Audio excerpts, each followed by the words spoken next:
One thing kasi, Jupiter moves very slowly, compared to, let's say, the moon, or the sun, Jupiter moves one sign per year, So technically, Jupiter entered Pisces, on December 29, So basically, at the beginning of 2022, naka-forma na, naka-align na itong Jupiter, bringing about some good news, Okay.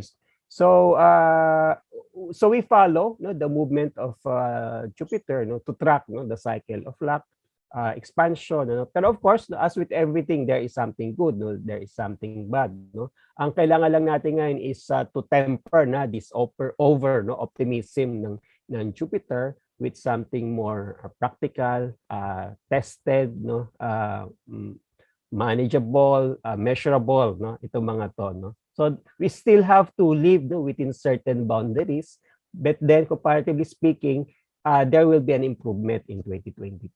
Well, actually, the past 2 years, is part of a long cycle, specifically the beginning, of a long cycle, If the viewers, may remember, there was a conjunction of Saturn and Jupiter in December 2020, The cycle of these two planets, they are the slowest moving visible planets, Kaya there's a cycle, based on this parang alignment or conjunction between Saturn and Jupiter every 20 years. Pero what happened, nung December 2020 was that that was actually the beginning of a 20-year cycle, 200-year cycle, and an 800-year cycle, Kaya there's an emphasis, Kaya sabihin natin the past 2 years was really bad, because there was an overlapping of several cycles that says that it was a major ending as well as a major beginning. So pag major, ibig sabihin madaming magbabago, So we are in the process of transitioning from one era, to another, And technically we call this the era of air, or Aquarius, So since the cycle is long term, yung transition takes longer, than usual, So these trials that we are undergoing, these issues that we are having now, these limitations, is still part of the process, Pero technically nga, since Jupiter is in a better position, we can actually move forward or aim higher and rebound, higher in 2022. And speaking of transitions, is the COVID-19 situation, specifically sa bansa po natin, is it transitioning into a better situation kumpara nung 2021 sa COVID-19 po?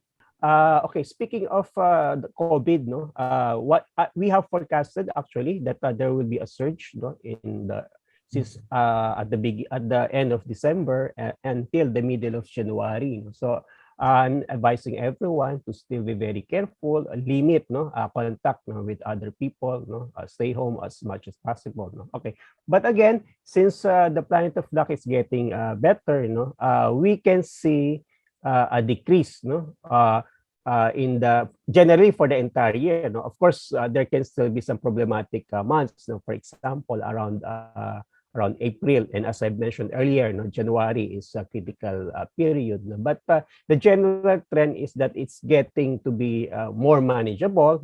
But again, the keyword is the virus is still there. It's just that we can manage it better. Pero still we have to be very careful. For example, again, in April, there is a negative conjunction between the malefic planets, Saturn and Mars. Last year, that conjunction was directly hitting the Philippines. But this year, although there will be a similar conjunction, actually in the same sign, but it's no longer prominent in the Philippines. So it means that maybe neighboring countries will be affected more than us. So the key to success in 2022 in terms of managing the pandemic is to really focus on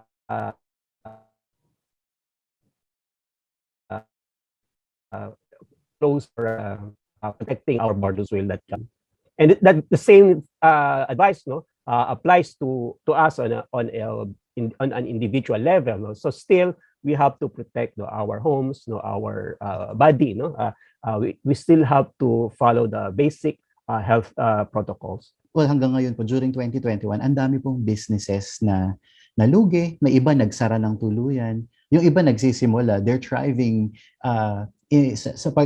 may konti na nagtatrive pagdating sa mga uh, uh, medical aspect, sa food aspect. Pero yung iba po talagang totally down sila. Ano po yung business potential ng 2022? Okay, no. Okay, no. So let's go back again dito sa Grand Conjunction in 2020, ano. The sign of that conjunction was Aquarius, no? That's why we mentioned that the next 20 years to 200 years will be symbolized by Aquarius, no? Okay. Our interpretation of that, no, even as early as 2019, we mentioned that the next 20 years will be dominated, no, by technology, no? So everything, no, will be revolving around technology or online, Okay, so basically this is still the best kind of business, to have, no, anything related to technology. But of course, nobody, not everyone, can do that, no. But still, again, the key is to go online, For example, if you have a food business, talagang no choice ka, you still have to go online. So that's applicable, no, for everyone, Okay. But then syempre there are some let's say businesses that's more compatible, no, to start, no, for example, this year, no. And this is symbolized by Pisces. Pisces is a water sign, the sign of liquids, no. So the best businesses, no, to start is those, no, related nga, no, with liquids in general, such as oil, medicine, liquid medicine, for example, no, water, the sea, no.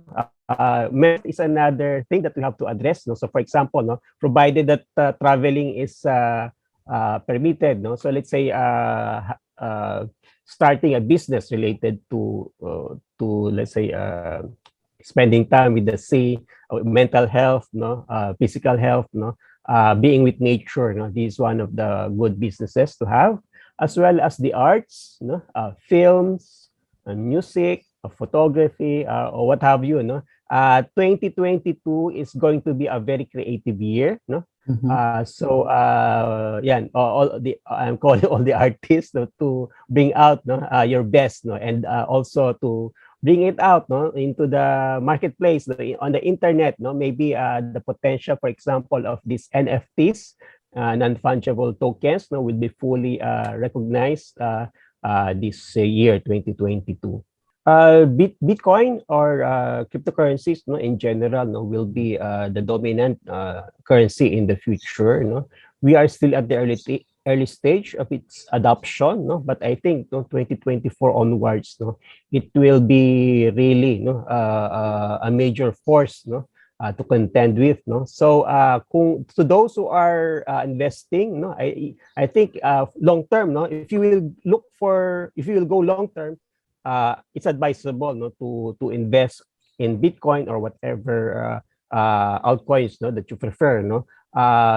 It's a good time, no, to invest when it's down, no. If you will be thinking about it long term, no. Yes. But of course, if you are going short term, no, you have to know how it works, no. You have to know technical analysis, no. For me lang, as an astrologer, I see a good future for Bitcoin, and for 2022. I think it will be close to 100,000 US dollars. No? So I think there was a drop recently.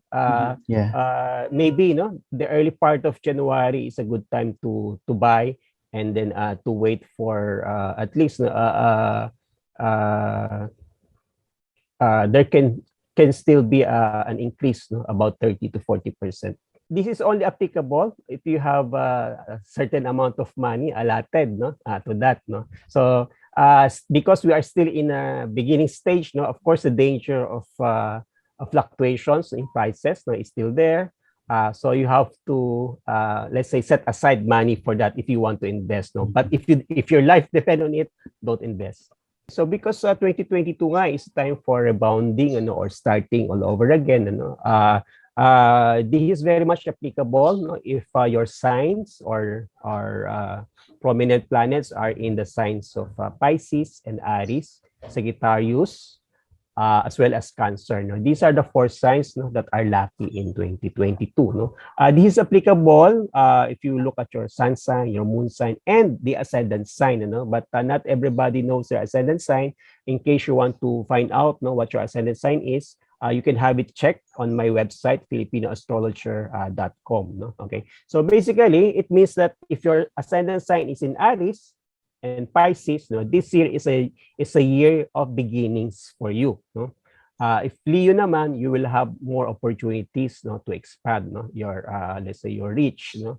If Sagittarius, no, you can actually make a big change in your life, no, this year. No? Kasi last 2 years was difficult for Sagittarius. No? So if you belong to one of these signs, or if your ascendant sign or planets are in these signs, no, make the most of 2022. No?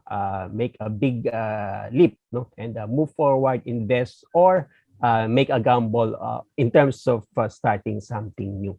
Well, basically, it's a positive drive, it's a positive energy, you know. So it's more applicable sa business or sa career, no. Parang let's say if they are applying for a job, no, they want to change careers, no, this might be a good year for them. And doing so, mag-start ng business, yung mga lucky signs, or mag-change ng career, meron po bang mga time period na dapat nilang i-avoid in general? Or kahit yung ibang signs na they have to be careful na mga panahon ngayong 2022? Yes. Yes. One of the best use of astrology is actually called electional astrology, or we call this astro timing as well. No? Basically, it means that there's always a good time, no, to start something, no, because astrology is about birthdays. No? If you start something on a good date, no, it means the birthday of that project, no, will be good, and the future will also be good. No? So in astrology, we try to study, no, the energies on a certain month, certain week, certain day, and even certain hour. No? Okay. So generally speaking, the first step is avoid the unlucky periods. No? Generally, this is signified, no, by the so-called retrogrades. No?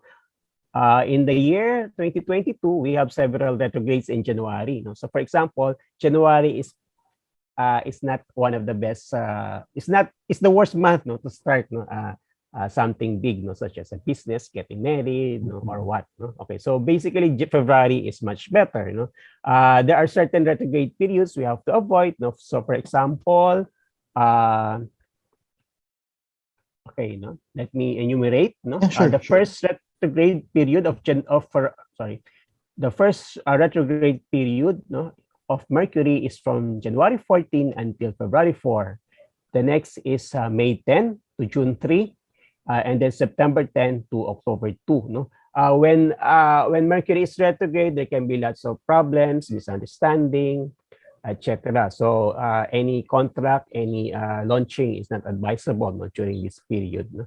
And another very important periods to avoid, no, are actually the eclipses. No? We have several eclipses in 2022. May 10. We have several. We have several eclipses in 2022. The first is on May 2, May 16, October 25, and November 8. No, a few weeks or a few days around that eclipse are not actually for major activities. No, so that's the first step in astrological timing. No? Avoid the eclipses and avoid the retrogrades. 2022 is, I think, no, the year of aiming high, no, because we have been slowed down in the past 2 years. So those who have the vision, those who have the ideas, the products in mind, you know, because 2022 is the year of creativity. You know, we have to be more creative, but at the same time, we need some discipline to bring out, no, a better product or output. No? And one thing for next year, for this year, 2022, is that inflation, I think, will be high. Okay, so if you have a product, try to sell it outside of the country, no? So that you will beat inflation, or even itong exchange rate, no, will be to your advantage. Mm-hmm. Okay, so do not lose hope, no, because Jupiter is doing good, no. But at the same time, we must not be. Let us not gamble, no. We still have to do our basic, no. Let's say, we still have to do some computations, no. You have to be able to know no the details of your projects. You have to know you have to strengthen the foundation of your business, and at the same time you have to look forward, no, because despite whatever has happened, no, we are actually moving towards the beginning of a new era, no. The worst is over. That's nice po to know and look forward to. I'm sure marami pong questions yung mga kapatid natin mga nanonood sa inyo. Especially kanina nabanggit niyo yung ascendant sign nila. If they don't know how to identify their ascendant sign, syempre lapit lang po kayo kay Sir Resti Santiago. Sir, paano po nila kayo makokontak? Saan kayo makikita? Meron po ba kayong contact numbers na pwede nilang tawagan kahit Facebook or website po? Yes, no. I would like to invite everyone to visit my FB page, no, Filipino Astrologer, and I also have a website, no, filipinoastrologer.com, wherein you can have your chart computed, no, for free. Meron ding konting interpretations, no, and of course some of my guides, no, for the year, for the month, no, will be available on my website.